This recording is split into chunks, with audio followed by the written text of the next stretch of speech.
Good afternoon, everyone, and thank you so very much for joining us today for the 2025 United States Ryder Cup Captain Announcement.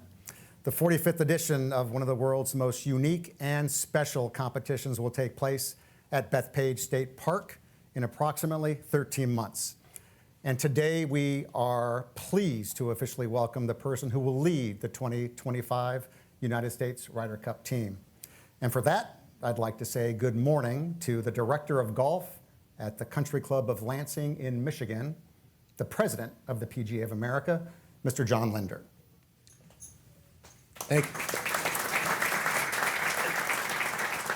Thank you, Julius, and good morning to everybody. It's great being here in New York. Since 1927, we've hosted this event at some very historic sites: Rome, Paris, Chicago, Boston. 2025, we're coming here to New York City and Bethpage Black, and it is trending to be one of the most spectacular events in the history of the PGA of America, and I am really looking forward to being here next September. John, thank you very much. Speaking of Bethpage Black, it's time to say hello to our 2025 United States Ryder Cup captain. It is. So for over 100 years, the role of the Ryder Cup captain is one of the most prestigious titles in our sport. I'm here to announce our Ryder Cup captain on behalf of the over 30,000 PGA professionals across the country. Let me go through a little bit of his history. So he has had 8 career worldwide victories, including the 2011 PGA Championship at Atlanta Athletic Club. He played on the 2012 and 2014 Ryder Cup teams, has a 4-3 record. He's currently ranked 19 in the world. He is the son of PGA of America professional Mark Bradley, who is the teaching professional at Jackson Hole Golf and Tennis Club in Wyoming. He's also a standout star from St. John's University, and he was coached by Frank Darby, who is also a PGA of America member.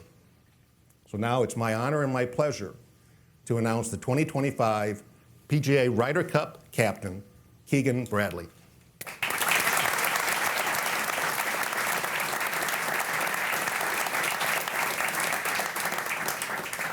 Congratulations, Keegan, on being named the 31st United States Ryder Cup captain. You've been sitting on this news for a couple of weeks now. Can you share with us today, right now, your emotions officially of getting this information? Well, I'm incredibly humbled and honored to be the Ryder Cup captain for Team USA. Being on a Ryder Cup team changes your life forever. And being in the room with those guys and feeling the extreme pressure of this tournament will change you. And, the dream of being a Ryder Cup captain is something that a lot of us don't even think about because it's such a prestigious honor. And I never knew if I'd get this opportunity. I always felt like this is something that I would love to do and be able to handle. And I'm so honored to be able to be the leader of this team. And I'm going to Bethpage to win the Ryder Cup back for America. So Keegan, take us a little inside here. Tell us where you were when you got the call and who you got the call from. So I had just finished 3 weeks on the road. I drove home from Hartford with a 3- and 6-year-old, a 3-hour drive. So we were back home. We finally got them down to bed, and I sat in my chair, and I finally had some time to relax. I had 3 weeks off. And the phone rang, and it was Seth Waugh, and I answered it. And he had some pretty incredible news that I had no clue was coming. And Zach Johnson is the one who told me that I was going to be the Ryder Cup captain in 2025. And I think it just speaks to what kind of man and person Zach Johnson is. I have just such respect for him. He was one of my idols that I looked up to when I first came out on the tour. And I feel terrible for what he's had to go through. And I'm so honored that he was the one who called me. And I'm going to represent this decision to the best of my abilities, and I'm really excited. Let's go back to 2012 at Medina Country Club just outside of Chicago. For your very, very first Ryder Cup, you partnered with Phil Mickelson, and you won your first 3 matches out of the blocks. Tell us what you remember about that journey. To be honest with you, what I remember most is the fun that we had on the course, and just the getting on the first tee and sort of just being giddy to go play and knowing we were going to win. I remember the camaraderie of the team. I remember going to our first Ryder Cup dinner at the Tour Championship and having just the 12 guys and looking around the table and seeing Tiger Woods and Jim Furyk and Phil Mickelson and being in complete awe that I was in this room. And 2 or 3 years earlier, I was playing the mini tours, and now all of a sudden I'm representing the United States in the Ryder Cup. And I remember thinking to myself, you can never miss any more of these ever again. This is you hear so much about the Ryder Cup, and then when you experience it, it's so much more. And I just loved every second of it. I loved being in the team room. I loved riding to the course with the guys. I loved winning our matches and going out and cheering. I loved every second of it. Very good. So through the lens of Netflix, the world sort of saw your disappointment when you weren't selected as a captain's pick for the 2023 United States Ryder Cup team. Yet moments later, you and your family are sitting in the comfort of your living room cheering on Team USA. Help us understand that moment and who you are as an individual and the makeup of who you are. So that moment was real. I was crushed. It took us a while to get over that. Our whole family, we were devastated. But I'm American. I root for the Americans to win the Ryder Cup. I watch whether I'm playing or whether I'm not. I know all the guys on the team, and I bleed red, white, and blue. And I was thrilled to be able to watch these guys, and I was pulling for them. And it was a weird feeling knowing that I could have been there and maybe helped the team, but I know what a tough decision Zach had. Picking the guys that he picked were great choices. I would have done the same. I have nothing but respect for all those guys and what they do on the course and off the course. And now sitting here as the captain, I kind of have a different perspective of what he was going through, because I've only been the captain for 2 weeks, and I'm finding myself staring at the ceiling at 2 a.m. thinking about every single situation. So I have a different perspective now, and I have nothing but admiration and respect for Zach Johnson. John mentioned that your dad, Mark, is here. And you actually fell in love with the Ryder Cup at age 13 when Dad took you over to the country club in Brookline, right? Talk about that a little bit. Yeah, so that moment changed my life forever. We went on Friday and Sunday, and I couldn't believe that I was at a golf tournament that felt like this. It felt like going to a Patriot game or a sporting event that was loud and raucous. And so fast forward to Sunday, I was on my dad's shoulders on the 18th green, and I could see through to the Justin Leonard putt. I couldn't exactly see it, but I saw him putt. I heard this big roar, and I saw all the red shirts run after him. And everyone in the crowd was trying to figure out what happened. And then, again, fast forward to the U.S. winning the Ryder Cup, the fans all ran out into the 18th green. And I was 13 years old. I wanted to run out on the green. And so I said to my dad, how do I, we didn't have, no cell phones then. And I said, I really want to run out there. And, he goes, all right, I'm going to stand by this crooked tree here, and you run out there, and I'll meet you right here. And I think now, for my son, I would say, you're not running out there. And I remember running out. I remember seeing David Duval. I remember seeing my heroes. And, I'm looking at these guys like, they're giants. They're superheroes. And it was a moment that literally changed my life forever. I cherished being there. The energy of the tournament and the passion of watching the guys play and seeing Michael Jordan walk the fairways there. It just was a moment in my golfing life that altered everything. You played golf at St. John's University. There's a rumor that you would skip classes to go over with your teammates to Bethpage to play. True or false? Well, my mom's here. You shouldn't be telling her that. Yeah, we were lucky enough to. By the way, my entire St. John's golf team is here, which means a lot to me. We would get to play Bethpage Black on Mondays when it was closed. I've promised Coach Darby and Craig Curry, who was the superintendent, I'd stop telling the story, but Why not tell it one more time for the cameras? So we would play the inside loop. So we'd park at the maintenance area, and we'd play 3 through 14, and we were told explicitly to never cross the road. And so my senior year, I was playing with George, who's here, George Zelotis, and we were just like, we're going over, screw it. So we imagine you're in college and you're looking at 15 through 18 at Bethpage Black, and you can't play it. It was brutal. So we did it, and we got in so much trouble. They called the police, and Coach Darby wasn't happy, but we did it, and it was a great memory of the place. Very nice. Finally, before we go to Q&A, I'd like to call your attention to something that you posted a very long time ago. It reads, "This is my suitcase from the 2012 Ryder Cup that I haven't opened since that Sunday. I promised myself I wouldn't open it until I won a Ryder Cup. That week changed my perspective on golf forever. The Ryder Cup suddenly became very important to me." What moved you to do that, make that post, and where did the whole idea come from?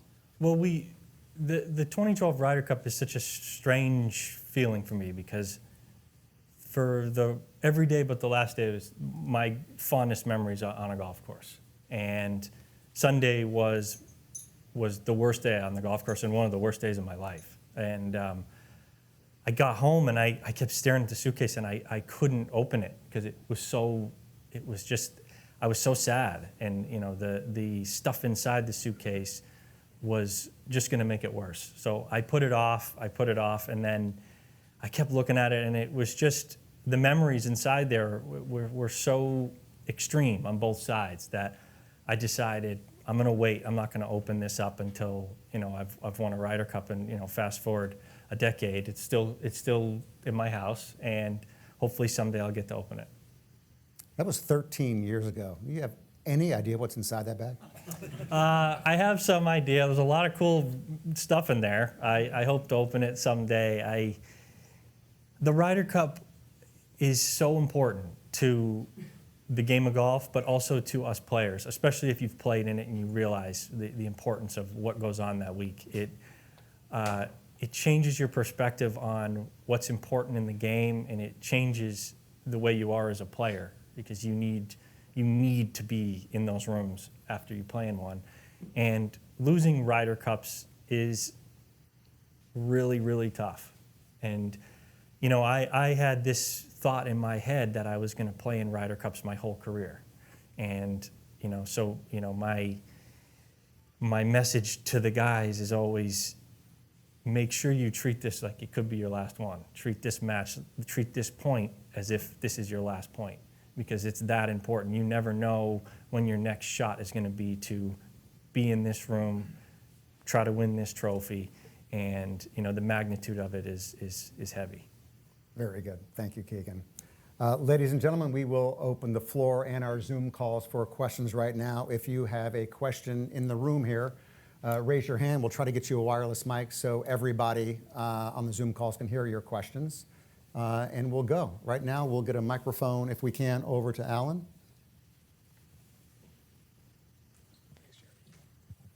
Hey, Keegan, congrats on the appointment, first of all. There's no question about your passion about this event, what it means to you. You've spoken a lot about that in the past. We heard some remarks along those lines just now. I think anybody who might be skeptical of this decision is going to point to your lack of experience, having played not only 2 Ryder Cups, no captaincies. What would you say to somebody who's sort of raising their eyebrows and wondering whether you're best suited for this job? I would say I'm going to take a fresh look at my vice captains. They're going to be a lot younger, closer to playing. I think that I'm going to be out there with the guys. I'm going to be playing in the same tournaments they're going to be playing in. I'm going to be playing in majors with them. I'm going to be playing in week to week. I'll be alongside these guys in the locker room, practice rounds, dinner, as opposed to in the past with Ryder Cup, they got to fly in, they got to schedule all these things, and I'm going to have a year of being with the guys as a peer. And one thing that is important to me is I want to play on the team. I feel as though I'm still in the prime of my career and can make this team. So I it's a great honor that my peers chose me to do this. And, I don't have the experience that a lot of the other captains had, but I know these guys really well. I'm connected to these guys, and I see them week to week. Follow up, Alan? Just to follow on, we're a while away from having to make decisions on captain's picks. Obviously, a lot's going to happen between now and then, including your own form, your own game. But if it gets to a point where, you're on the fence as you were last year, maybe you could take us through how you're going to work through that decision process, and also whether what happened last year is that going to color or inform your opinion at all about whether you'll give yourself a shot next year.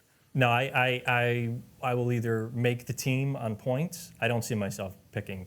I'm not going to pick myself. The only way that would happen is if the team was insisting on it. But even if they did, I don't see that happening. I want to make the team on points. Otherwise, I want to be the captain. Thank you. We'll go over here. Gab? Hi, Keegan. Tiger Woods was the heavy favorite to receive this captaincy. Knowing that, what was your reaction to that call from Zach, and have you spoken to Tiger? I don't think I'll ever be more surprised with anything in my entire life.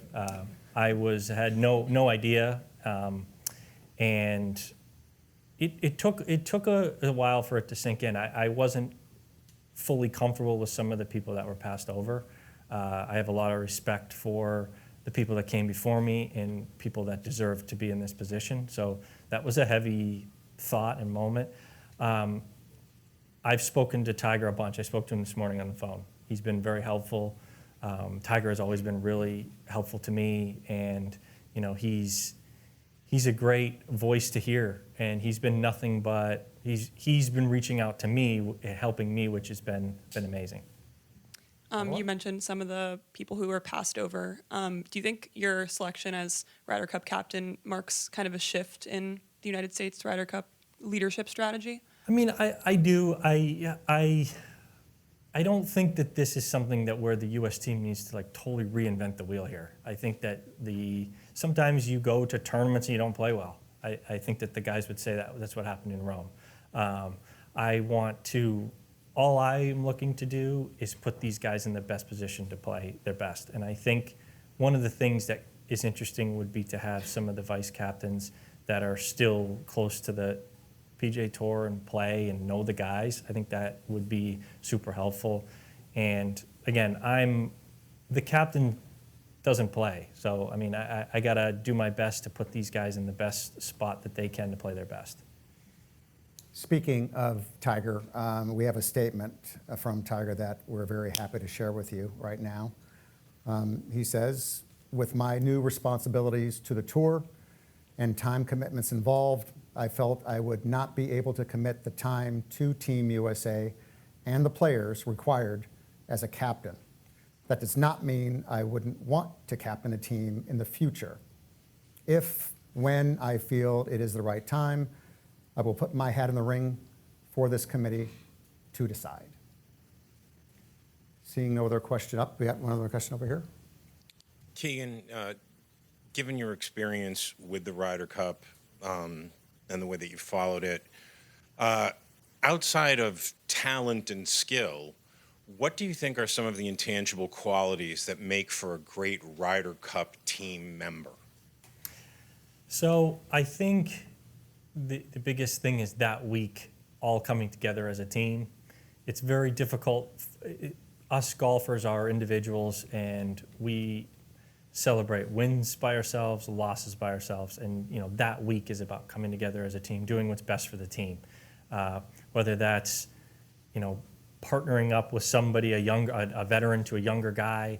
That's what happened to me, with Phil, and that helped me with not only the Ryder Cup but the rest of my career. And I think that the guys, need to be willing to put the team first. And sometimes that's difficult, and I think that this group of guys does a great job of that. One of the things that I love about this group, and I'm not ashamed to say that as an older player that's been out there longer, I look up to these guys. They genuinely love each other, and they're friends. And when I came out on tour, I had a much different outlook. I looked at everybody as the enemy, and I made everybody out to be against me, and I really regret that. I love this generation of how they've gone about, their careers and how their friendships, and it makes the life on tour a lot better. And that's what I admire most about this group, and I think that's what will make them great teammates. Also, related to your familiarity with the course, do you think that Bethpage Black lends itself to selecting people who have a certain group of strengths in their game? I do. I think that Bethpage also, the fans are going to be our 13th team member.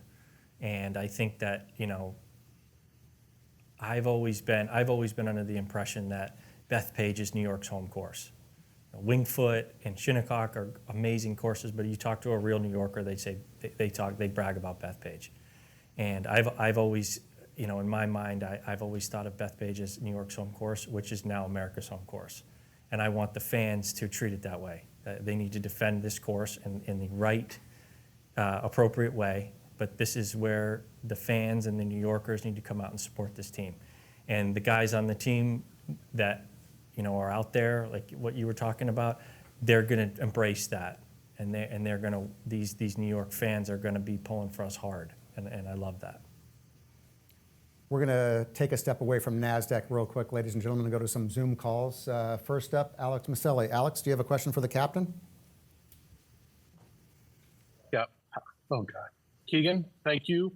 Congratulations. A couple things. One, obviously what happened on Netflix has to influence anybody who was watching it and had some, thoughts about you and how you will be a captain. In Rome, Netflix wasn't part of the process in regards to the team room. My question would be for you in this case, would you want Netflix in the team room? So I had an unbelievable experience with Netflix. They were great to me. It was a big decision to put my family on TV. That's not a decision that's for everybody. And, I've only been captain for 2 weeks. I have not broached this subject. I have not even thought about it. I don't know who's going to be on the team, but it's definitely a decision that's going to be based on what's best for the team. And it's not something that is for everybody. It's a nerve-wracking process to go through being filmed all the time, and that's something that I'll have to cross later on. The other thing is the selection process is usually something that's put together with yourself and I'm assuming individuals at PGA of America. Points, how many points there are, where they get points, so forth and so on. How much are you going to take a look at the system that's in place currently and look at potentially changing that, if at all? I think the point system is good. I think maybe look into adding a few more automatic spots. We've just started to look into that. I think the majors being most important, most points. I think that they've got this pretty figured out by now, and we just want the tournaments with the best fields and the biggest events to have more weight, because when you get under the gun in this tournament, it's pretty intense. So you need guys that are going to be ready for that. Thank you, Alex. Thank you. Up next, Dan Rappaport. Are you with us? Yes, I am. Can you hear me? Loud and clear. Go ahead. Okay. You said that it was a very emotional decision and process for you to be on Netflix last year and with the way everything went down. Do you feel in a way like maybe that helped you get this job? I really, in my heart, I would think that it didn't, because this is such a huge decision, and I don't think it would be ever based on how someone was portrayed on TV. I think that the Ryder Cup Committee has a very serious job, especially with the event being at Bethpage in New York, in America, to make a decision that's best for the team. I couldn't imagine that they would decide based on how Netflix portrayed me in filming. But with the Ryder Cup's decision, I was very grateful, and I would be very surprised if any of that went into that decision. Yeah. And then just a quick follow-up here. We were all so surprised when we first heard your name for this. What was the first conversation you had with someone about even the possibility, and what was your reaction when they reached out? I didn't have one conversation with anybody about this until I was told I was the captain. I got a call from Seth and John and Zach, and I had trouble.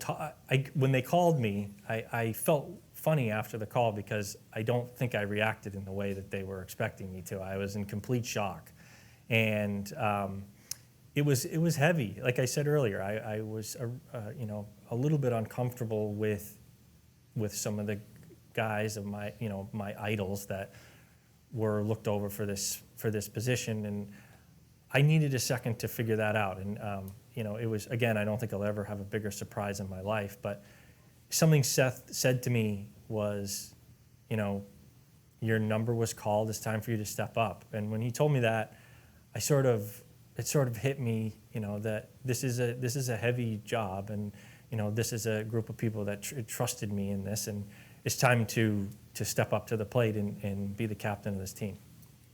Thanks. Thank you, Dan. Still on the Zoom calls, we'll go to Martin Davis. Hello, Martin.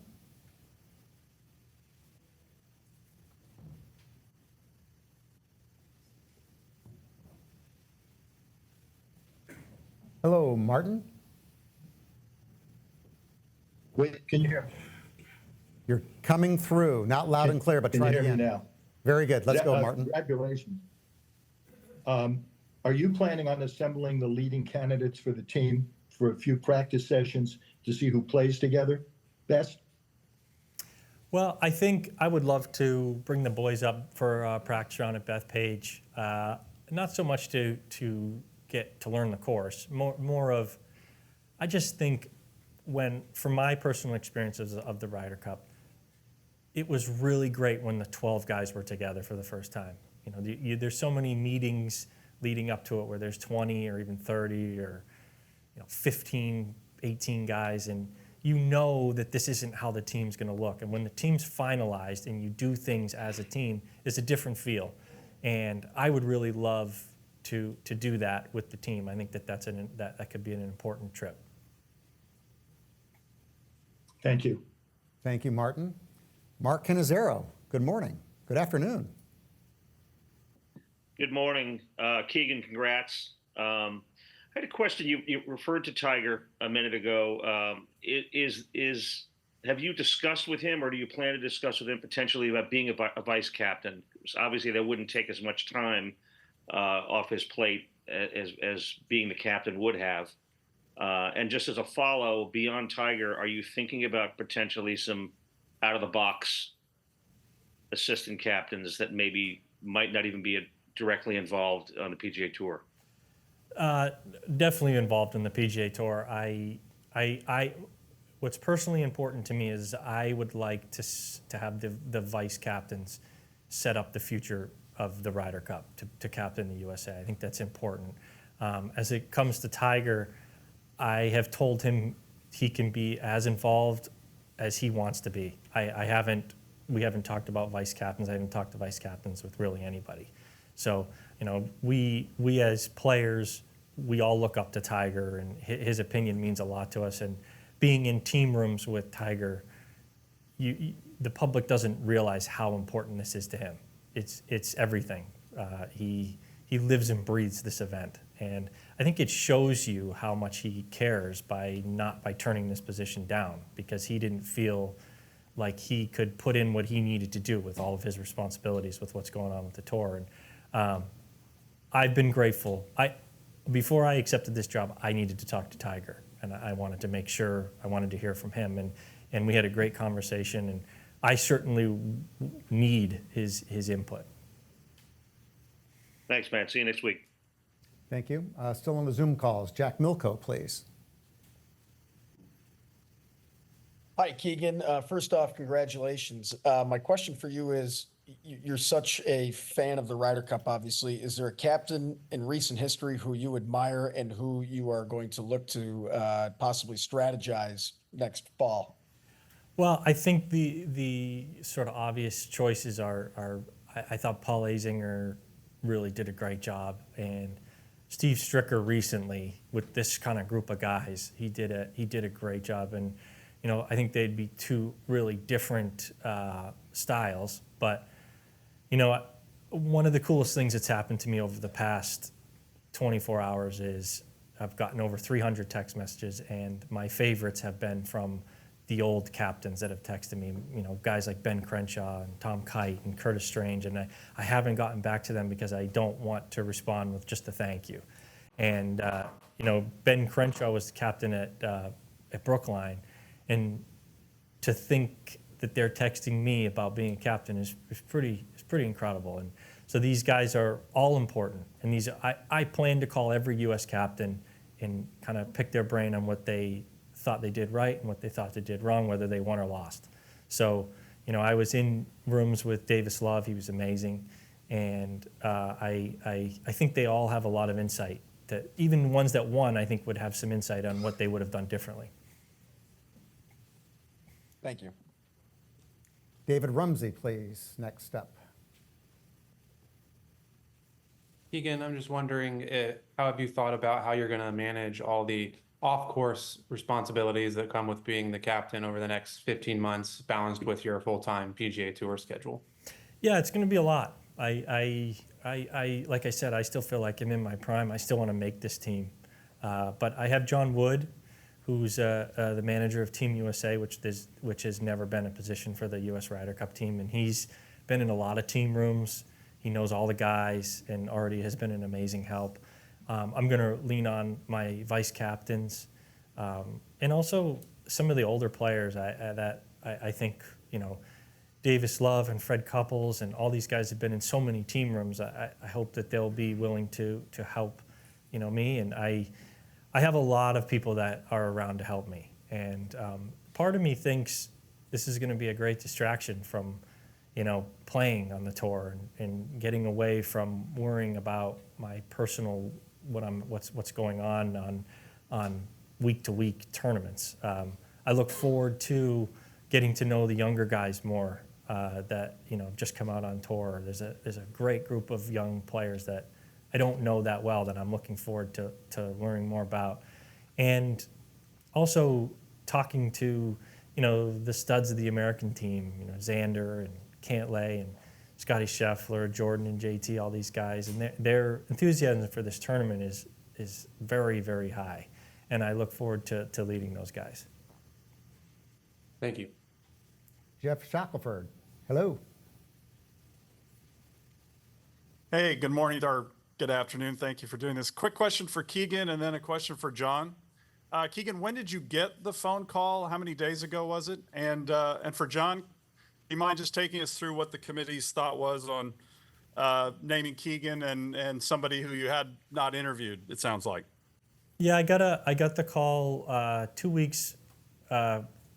Sundays ago, right at about 7 or 8 o'clock at night, and so we didn't tell anybody for a long time. I haven't told really anybody till the last couple of days. Yeah, and the process, we had a couple of phone calls and talked about a variety of different attributes that we would want in our next captain. And as you start to check off the boxes and you have a PGA champion, you have somebody who went to school here, is familiar with the New York base, the fan base, is very familiar with Bethpage Black, is the son of a PGA member. There are a lot of boxes that Keegan checked off, and his enthusiasm for the Ryder Cup stood out above everything else, and we just felt like that was the aha moment. When Keegan's name was mentioned, it was all hands went up, and we were 100% behind it.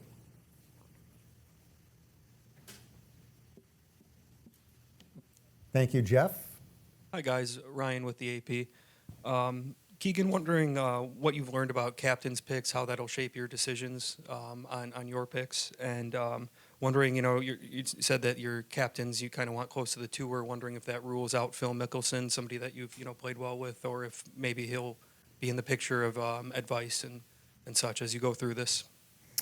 Yeah, as it comes to captain's picks, you need to first find out who's going to be on the team, obviously, and then. A lot of the captain's picks, I think, are important that they can be a dynamic player to partner with multiple guys, players that fit the course layout of Bethpage Black, players that can handle the pressure that they're going to be under, the extreme crowds, and we're going to look into analytics and how they stack up in this. As it comes to Phil, I still have a great relationship with Phil. I don't think he's interested in being a vice captain. And to be honest with you, he's a captain someday, I think. But I haven't spoken to Phil. I don't want to speak for him at all. But I think he's pretty busy with what he's doing. And I have nothing but great things to say about Phil and our memories together and what we did at the Ryder Cup is really my fondest memories in the game. Thank you. And John, if I can ask one more here. Just wondering if there's the PGA is looking at maybe a break from captains being vice captains first, or kind of the process of believing that Keegan, is able to do this without first being a vice captain. No, I don't think that, we didn't really discuss that kind of procedure and whether we wanted to move away from a captain having a vice captain's position prior. We were really trying to find the best person to lead Team USA to a victory. And it very simply came down to one person, and that was Keegan. Keegan, as I said, checked a lot of the boxes, and his passion for the game, his passion for the Ryder Cup is evident, and just him being from around this area and how the people around here, all the text messages that we've received about Keegan has been absolutely outstanding. The amount of support that he's received from the community and from New York City is fabulous, and I think that all went into the decision, and we picked the best person that we knew to pick and put everything else aside. On a Zoom call, real quick, Adam Shupak. Adam, are you with us? Yes, guys. Keegan, how do you plan to handle the live players? Will you be going to events to check those out? I'm going to have the 12 best players on the team. I don't care where they play. So we have a mission to win this tournament. I'm not worried about the live stuff. I want the best players on the team. By the time we get to Bethpage in 2025, we have no clue how the layout of the golf world's going to be. As it comes to going to live events, if there's guys that are on the fringe, I'm willing to do that. I've only been the captain for 2 weeks, and we haven't really even gotten the real points started, which start next year. So I'll have to wait and see how everything shakes out. And my biggest concern is having the best players on the team. You going to wear a Yankees or a Giants hat at all? The interesting thing about me is, I did grow up in New England, and I love Boston sports, but I also love New York. Everything about New York is special to me. Coming to school here was a big undertaking from a kid that grew up in Vermont, and living in Queens and being a New Yorker really for 4 years was some of the best times of my life. And I go around this city, and I was telling my wife that I just love it here. I love the energy. There's something in the streets of New York, and so I have very, very fond feelings of New York. Not so much the sports teams, but I have nothing but love for New York, and I always have. And some of my best memories have happened here. And to be honest with you, when I've played at Bethpage, it's the most support I get in the entire world. So it's pretty cool. Thank you. We're going to come back to NASDAQ, and it looks like we got a couple of questions in the back over here. Yeah. Congratulations, Keegan. You weren't chosen for Rome.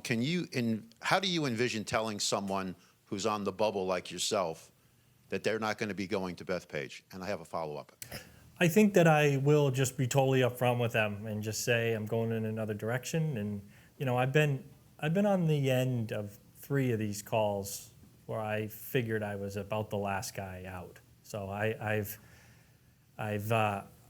been on the other end of I got picked at Glen Eagles, and that was special.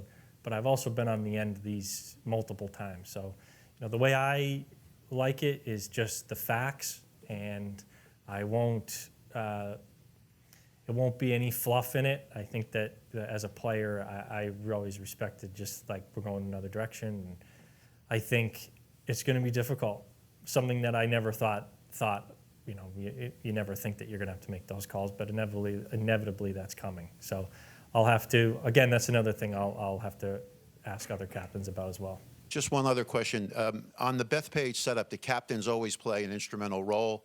Europeans have always favored, you know, basically high rough, slower greens, maybe not as long. Bethpage has been set up for U.S. Open, PGA Championships. How do you envision, even though it's early on, the setup for Bethpage in terms of how you want to see it play out for something like a Ryder Cup match? Yeah, so we're going out to Bethpage tomorrow to check out the course. I haven't put much thought into, you know, how we're going to go about that. I think that, you know, at the end of the day, we're still playing golf, and no matter what the setup is, there's going to be teams playing against each other, and I'm not too concerned about how the course is set up. I think that we got 24 world-class players, and you could go play, you know, a perfectly manicured course and something that's not is still playing the Ryder Cup. So I'm not completely concerned about that, but something that we'll look into. Another question back here, Greg? Seeing no, we do have a question over here. Yes, Alan, go ahead. One for John. Could you take us specifically through the timeline from when Tiger told you he was not going to take the job, and you had presumably just a matter of a couple of weeks? Like, what was that decision-making process like from the moment that you knew it wasn't going to be Tiger to figuring out to sort of getting where we are today? Well, I mean, we didn't have a timeline on it per se. We knew we wanted to announce a Ryder Cup captain before the 1 year to go event, and we just wanted to get together with the Ryder Cup Committee. You have to balance the schedules of the players and of the PGA of America representatives to try to get on a call together to try to discuss it. So the first opportunity that we had to organize a call, we did, and we had a nice conversation about potential captains, and without any really timeline set, we came to a pretty quick decision. And this came about very rapidly to get this done in 2 weeks. Did Keegan's name surface in that first conversation? And if so, who was sort of lobbying hardest for him? There was no lobbying. When Keegan's name was mentioned, it was a slam dunk. But do you recall who mentioned Keegan's name first? I don't recall. We had a list, and we're kind of bouncing through the list, and we were all looking down the list, and Keegan's name kind of jumped out, and it was, as soon as it was mentioned, Keegan Bradley, it was, yeah, absolutely, 100%. And this would have been like 3 or 4 weeks ago? It was about 2.5 weeks ago. We didn't sit on it very long after we made the decision. We decided that we needed to let Keegan know, and so we got on a call with Keegan that Sunday. The conversation, I believe, was on a Wednesday. Alan, we'll invite you to join the next PGA of America Ryder Cup Committee call when we pick a captain. It sounds like you're really interested in this right now. Ladies and gentlemen, I think that's going to do it for our news conference today. We would ask that you swiftly all move back to the reception area so we can knock out some live interviews up here. Media in the room. If you could also meet us back there, we're going to bring Keegan back there for a quick media scrum, and we're going to bring him back here to knock off some interviews. So one more time for Keegan Bradley. Thank you.